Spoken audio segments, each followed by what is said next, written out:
Donc, cette année, tu es au WAC comme conférencier. C'est quoi le nom de ta conférence? Attends, les méthodes UX pour aider les médias à contrer l'exode publicitaire. Et qu'est-ce que c'est l'exode publicitaire?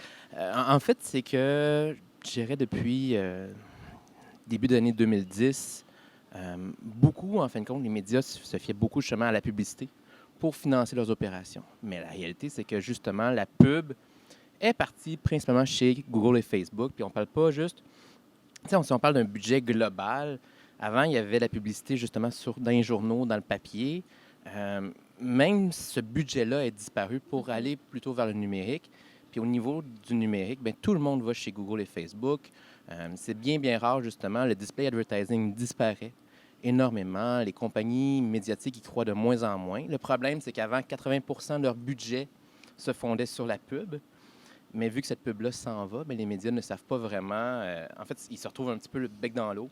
Ils ne savent pas nécessairement comment s'en tirer par rapport à ça.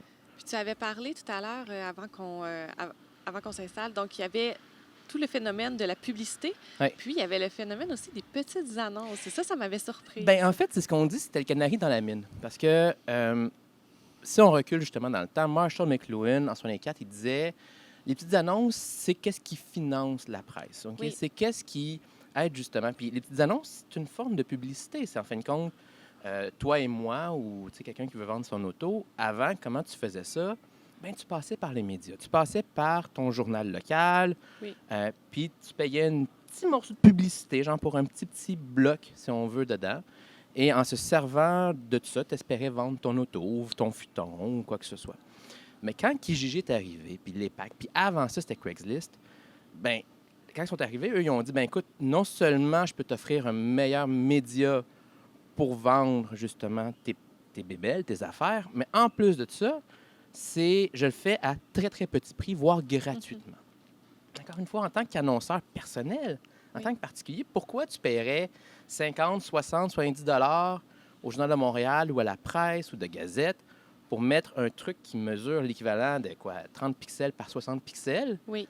alors que les packs, eux, ils t'offrent de faire ça gratuitement avec 4-5 photos, Un une grand bonne paragraphe. description et surtout un engin de recherche qui est en arrière. Fait que ça fait pas de bon sens. Bien, justement, qu'est-ce qu'on a vu, c'est qu'à partir de 2005, au Canada, c'était pas loin de 850 millions de dollars qui étaient dépensés en petites annonces. Dernièrement, je pense en 2016-2017, c'est 115 millions. C'est quand même une bonne chute. Énormément C'est moins. ça. Donc, déjà, ça, c'était le canari. Parce qu'on parle justement des années début 2000, 2005, 2006. Puis qu'est-ce qui est arrivé par après également, c'est que ben, en 2010, 2011, 2012, Google qui arrive, Facebook qui commence à faire de la publicité hyper ciblée. Ben, non seulement tu venais de perdre tes petits annonceurs, genre des particuliers qui essayaient de vendre, Oui. mais là, tu venais de perdre également tes gros annonceurs qui, eux, préféraient se retourner justement vers des plateformes qui offraient de la publicité beaucoup plus précise, beaucoup moins chère, Oui. avec justement des métriques très, très précis. Puis justement, il y a beaucoup de médias qui n'ont pas su, parce que l'autre affaire qu'on parlait tantôt aussi, c'est que beaucoup de médias, quand ils se sont tournés vers le web, ont décidé d'offrir leur article gratuitement. De ne pas faire payer, de ne pas faire payer pour un abonnement numérique.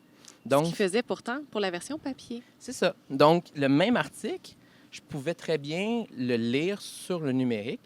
Puis, encore une fois, des années 2000 à 2010, 2012, Oui. ça faisait du sens de faire ça, parce qu'on faisait quand même de l'argent avec la publicité numérique. Mais cet argent-là a disparu. Et là, la question se pose aussi, Oui. c'est tu dis, mais pourquoi, moi, en tant que consommateur, j'irais m'abonner à un journal que je peux retrouver gratuitement sur le net? Ça, j'imagine que ça ne leur a pas rendu service aussi. Ben, non, ça n'a pas rendu service. C'est une très bonne question.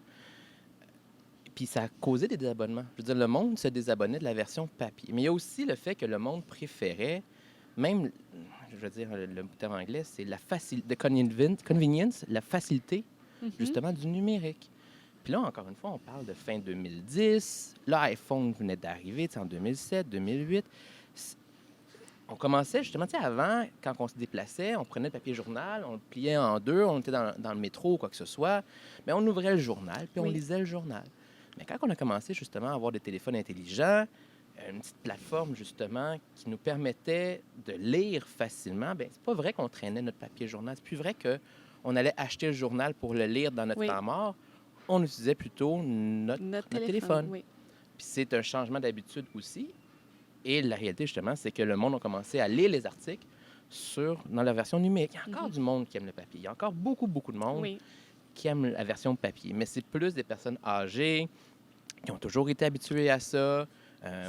puis qui demeurent attachées à la version papier. Puis c'est très drôle parce que quand la presse a arrêté de publier la version papier, Le Devoir et le Journal de Montréal ont connu un spike dans les abonnements pour leur version papier. Tout le monde qui était abonné à la version papier de la presse voulait continuer A à fait le avoir la transfert. plateforme papier. Mhm. Puis ça, c'est niaiseux, mais ça l'a aussi beaucoup aidé Le Devoir, qui a été mon client, à ce moment-là, parce que ça leur a permis justement de faire une petite entrée d'argent qui les a beaucoup, beaucoup aidés, entre autres, lorsqu'il est venu le temps de faire le virage numérique. Mais d'ailleurs, il y a énormément de journaux qui ont connu des problèmes financiers importants. Il y a des journaux qu'on voit plus aussi Ouais. également parce que ce virage-là n'a pas été efficace. Qu'est-ce qui a bien fonctionné pour Le Devoir quand ça a été le temps de trouver un financement alternatif à ce qu'il y avait initialement en place? Mais au Devoir, en fait, il y a eu deux affaires. Première des choses, c'est qu'on a cherché une campagne de financement. OK? On fait Oui. une campagne de dons.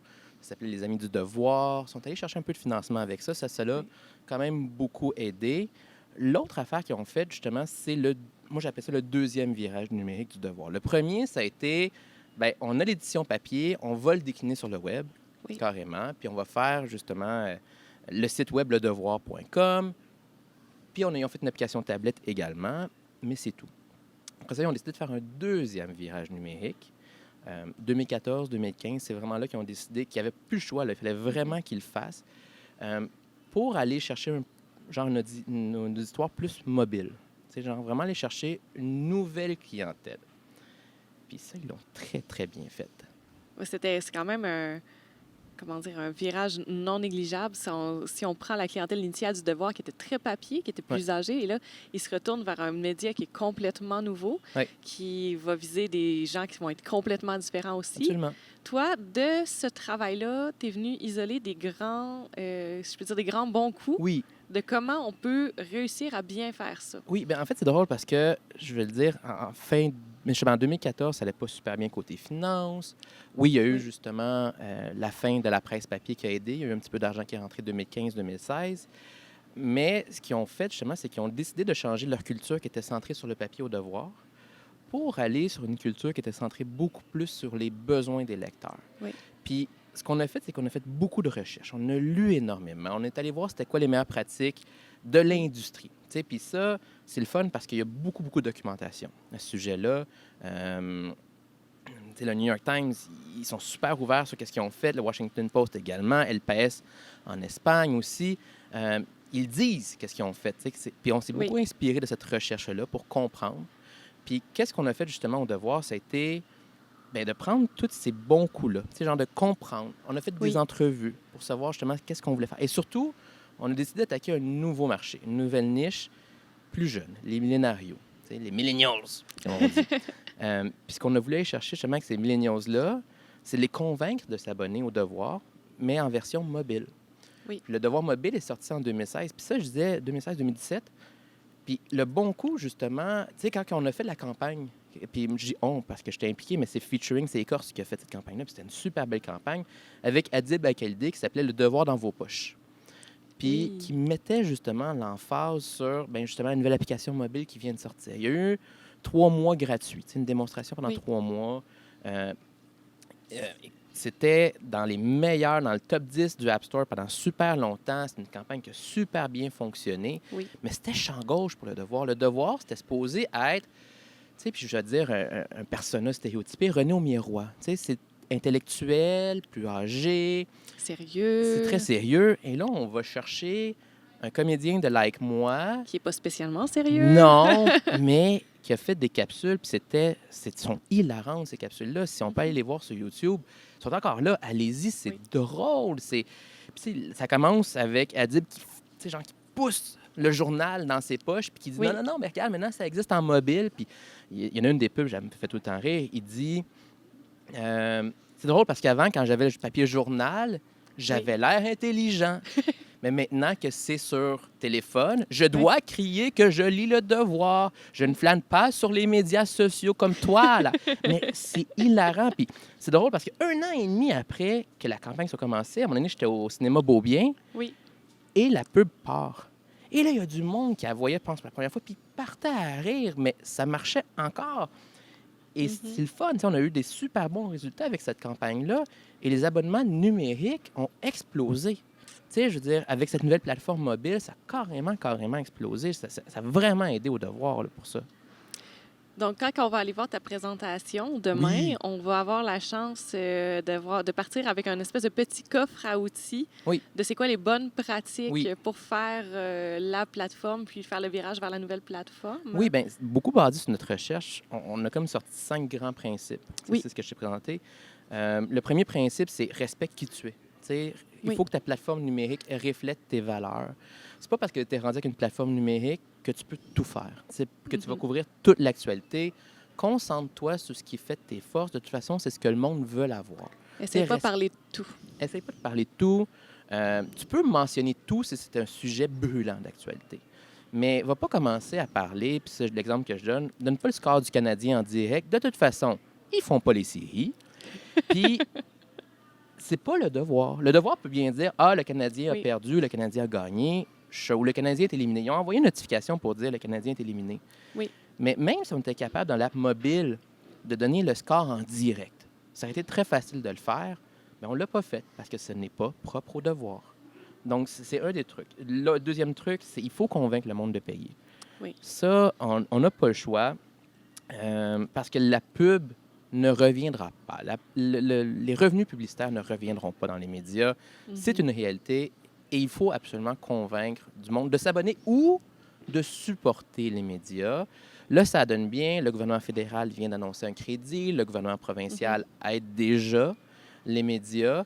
C'est une façon d'aller chercher un peu d'argent, mais il faut que le lecteur contribue. Ça, c'est super, super important. Le troisième point, c'est faciliter également le paiement. C'est fou parce qu'encore une fois, on a une vieille mentalité. On a une mentalité qui est très paper-centric. Puis quand on a une mentalité paper-centric, on demande encore l'adresse de livraison. Voilà. Mais si c'est un abonnement numérique, tu n'en as pas besoin. Mais il y a encore des médias qui demandent ça. Puis je trouve ça drôle. C'est pas le temps de faire un sondage. Quand vient le temps, tout ce que tu as besoin, c'est le courriel puis le numéro de carte de crédit. Puis même le mot de passe, tu n'as pas besoin nécessairement d'un mot de passe. Donc, il faut réfléchir à ça de comment faciliter le paiement le plus possible. Le quatrième point, c'est justement, encore une fois, qu'est-ce qu'on vend?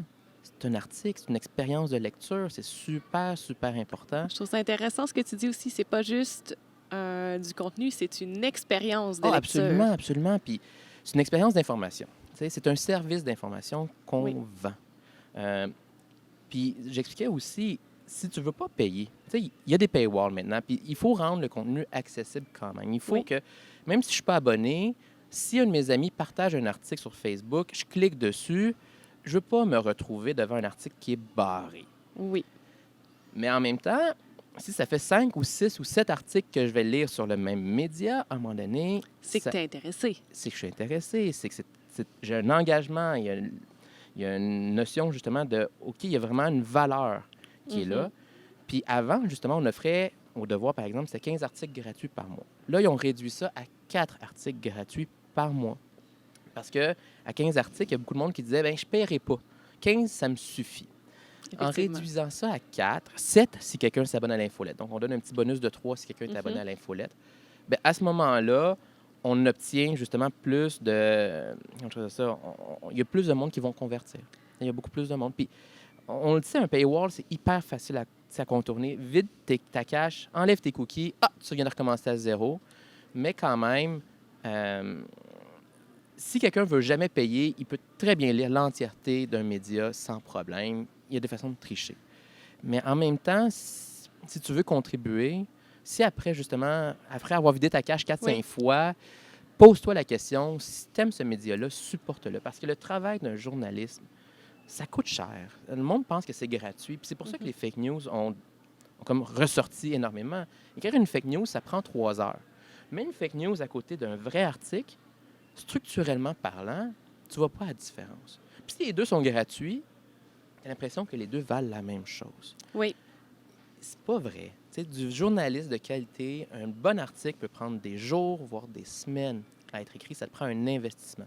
Puis ça, c'est important. Et si on veut continuer à ne pas avoir que des fake news et que du contenu de basse qualité, à un moment donné, il faut avoir cette espèce de volonté-là aussi de Oui. supporter l'industrie. Bien, il faut, puis c'est important. Puis Mhm. je veux dire, on n'aura jamais les revenus faramineux qu'un média. Avant, là, écoute, dans les années 2000, là, un média pouvait faire 30 de marge de profit. Tu sais, un bon média, là, ben pas un bon média. Un média, en général, Oui. pouvait faire facilement jusqu'à 30 Ça C'est plus le n'existe cas. plus. Je veux dire, la presse qui appartenait à Power Corp, là, le donné, là, c'en est... Tu sais, genre, en fait, OK, on le transforme en OSBL, puis on vous donne 50 millions, puis on vous souhaite bonne chance. Parce qu'eux voyaient l'argent qu'ils perdaient avec la Mhm. presse. Ça a vraiment beaucoup, beaucoup changé. Mais il y a quand même une façon de faire un profit. Et le devoir, maintenant, c'est équilibré, voire ils font un léger profit maintenant. Puis il n'y a pas beaucoup de médias qui font ça au Québec. Là. C'est un Non, des seuls. Là. beaucoup sont en train de mourir. Puis Ouais. moi, je trouve que ça fait un très beau cas d'école, en fait. Oui. De voir comment le média s'est réinventé, puis a réussi, en se réinventant, à aller chercher même de la nouvelle clientèle. C'est non négligeable comme virage. Là. Oui, absolument. Absolument.